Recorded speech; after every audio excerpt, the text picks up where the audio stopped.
বিসমিল্লাহির রহমানির রহিম। আলহামদুলিল্লাহ ওয়াসসালাতু ওয়াসসালামু আলা রাসূলিল্লাহ।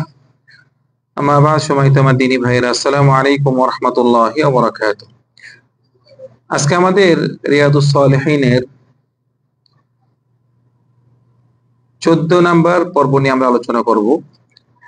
এখানে আমরা গত সপ্তাহে যেই হাদিস নিয়ে আলোচনা করেছিলাম, ওই হাদিসটি অনেক লম্বা হাদিস, কয়েক পৃষ্ঠার হাদিস। আমি গত সপ্তাহে ওই হাদিস থেকে কিছু অংশ আলোচনা করেছিলাম। আজকে ওই হাদিসটির বাকি অংশ নিয়ে আলোচনা করব।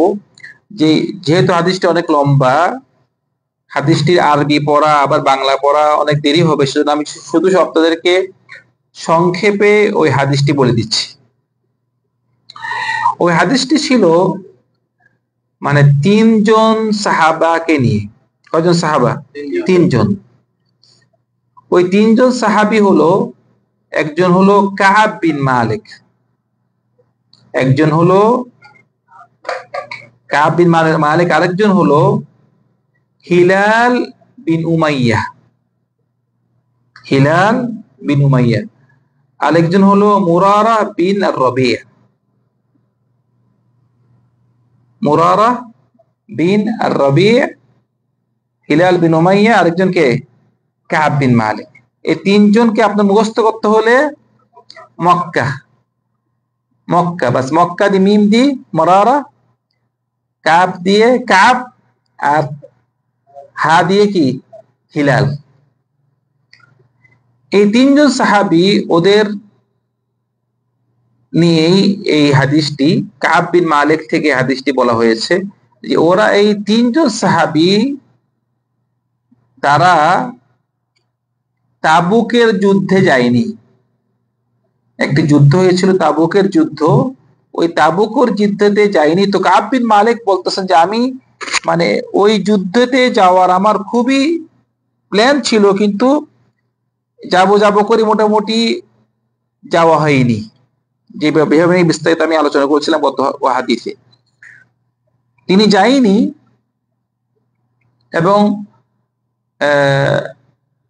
উনি যখন যায়নি, রাসূল সাল্লাল্লাহু আলাইহি ওয়াসাল্লাম তিনি ওই যখন যুদ্ধ থেকে শেষে আবার মদিনাতে ফিরে এসেছে, তখন যখন যুদ্ধতে গিয়েছে, সব সাহাবাই যুদ্ধতে গিয়েছে রাসূলের সাথে। একমাত্র যারা নাকি অসুস্থ ছিল, যারা নাকি বয়স্ক, তারা যায়নি।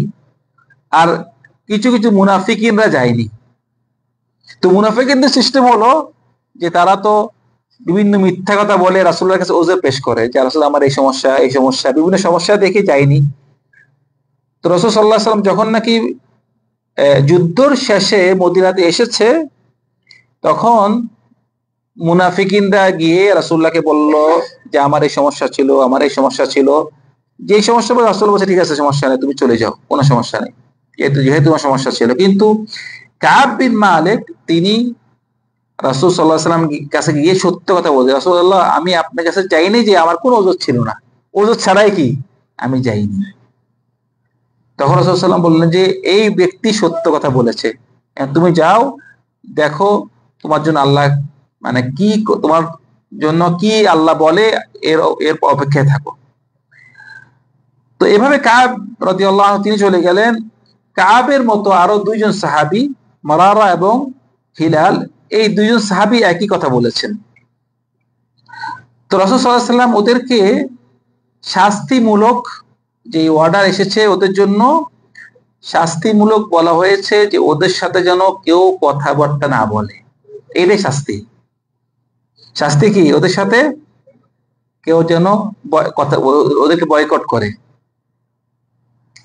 তো উনি বলতেছে যে আমি ইচ্ছা করলে রাসূলের কাছে মিথ্যা কথা বলতে পারতাম, যেভাবে নাকি বিভিন্ন মুনাফিকরা বলেছে।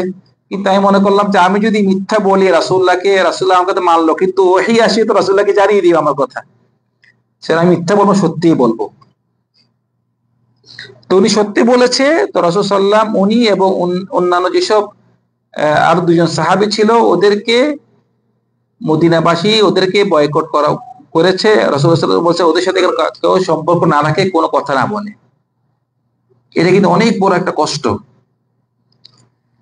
তো সেজন্য ইসলাম ধর্মে একটা মুসলিম আরেকটা মুসলিমের সাথে কথা না বলেই থাকা, এটা নিষিদ্ধ। আপনার সাথে কারোর সাথে ঝগড়া হলে যদি একান্ত কথা না বলেন, তাহলে আপনার জন্য এইটির জন্য 3 দিন সময় দেওয়া হবে। কয়দিন? 3 দিন। আপনি যদি কাছে রাগ করেন, তাহলে এক দুই কথা বলিয়েন না, ঠিক আছে, 2 দিন, 3 দিনের পরে কথা বলতে হবে আপনার। 3 দিনের পরে কথা বলবেন না, তাহলে দুজনের আমল নামা বন্ধ হয়ে থাকবে। মানে আপনি নামাজ পড়বেন, রোজা রাখবেন, আপনার ফাইল কি আকাশে উপরে উঠবে না, বন্ধ। সেজন্য আপনি একজন ব্যক্তিকে পছন্দ করেন না, তার সাথে আপনি ঝগড়া হয়েছে, আপনি তার সাথে কমপক্ষে সালাম দিয়ে তার সাথে আপনার এই আড়িটা ভেঙে দেন। কেন? আপনি তো তার জন্য না, আপনার জন্য, তার জন্য আপনার আমলনামা বন্ধ হয়ে রয়েছে।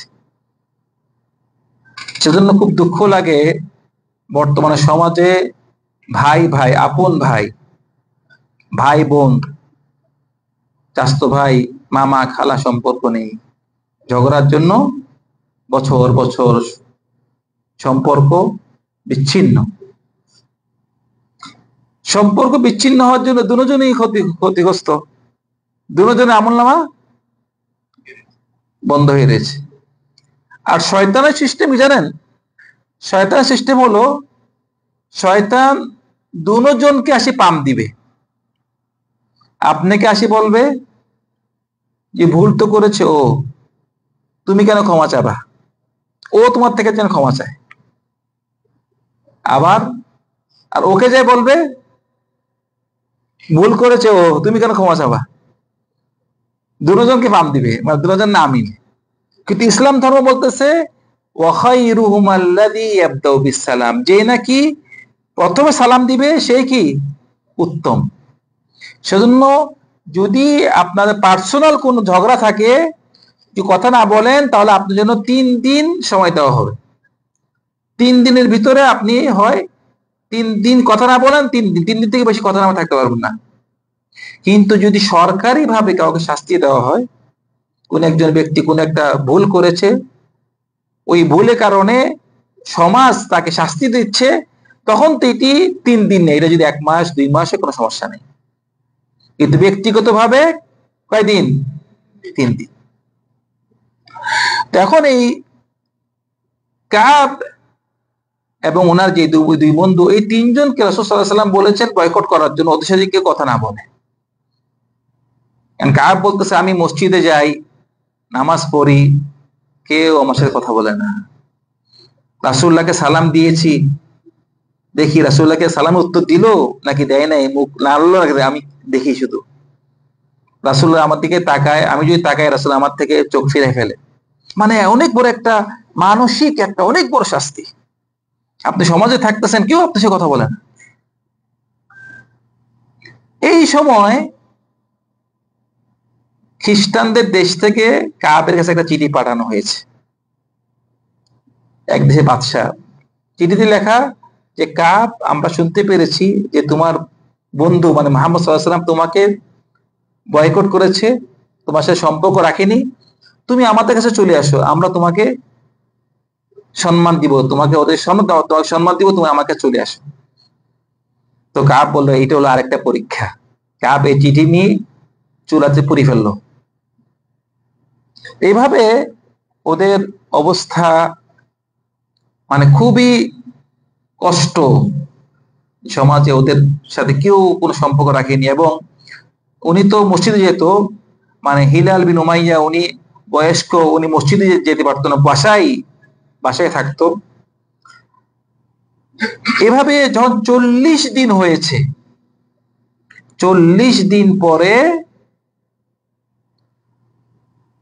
রাসূল সাল্লাল্লাহু আলাইহি ওয়াসাল্লাম ওদেরকে বললেন যে ওরা যেন ওদের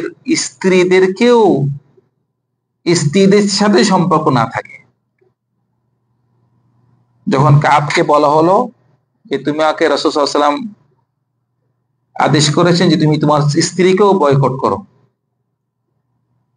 স্ত্রী সে কোনো সম্পর্ক না থাকে। তো উনি বললেন আমি কি স্ত্রীকে তালাক দিব নাকি তালাক দিব না? বলছেন তালাক দিও না, কিন্তু স্ত্রীর সাথে কোন রকম মিলামেশা করা যাবে না। তখন উনি উনি স্ত্রীকে বললেন যে তুমি তোমার আপাতত তোমার বাপের বাড়ি চলে যাও। এবং হিলাল বিন উমাইয়া ওনার স্ত্রী রাসূল সাল্লাল্লাহু আলাইহি ওয়াসাল্লামকে যাই বললেন, ইয়া রাসূলুল্লাহ, হিলাল বয়স্ক মানুষ, ওনার খেদমতে কোনো লোক নেই, আমি একাই ওনার খেদমত করি, আমি যদি চলে যাই ওনার খেদমত কে করবে? তো রাসূল সাল্লাল্লাহু আলাইহি ওয়াসাল্লাম বললেন যে ঠিক আছে, তুমি থাকো, ওরা খেদমত করবা, কিন্তু তোমাদের স্বামী স্ত্রীর কোনো সম্পর্ক যেন না, মানে কোনো মিলেমিশে না হয়। বলছে ইয়া রাসূলুল্লাহ, মিলেমিশে করবে? ও তো যেদিন থেকে তাকে বয়কট করা হয়েছে সে ওদিন থেকে সে কান্না করতেছে, তার তো এসব কোনো মাথাই নেই।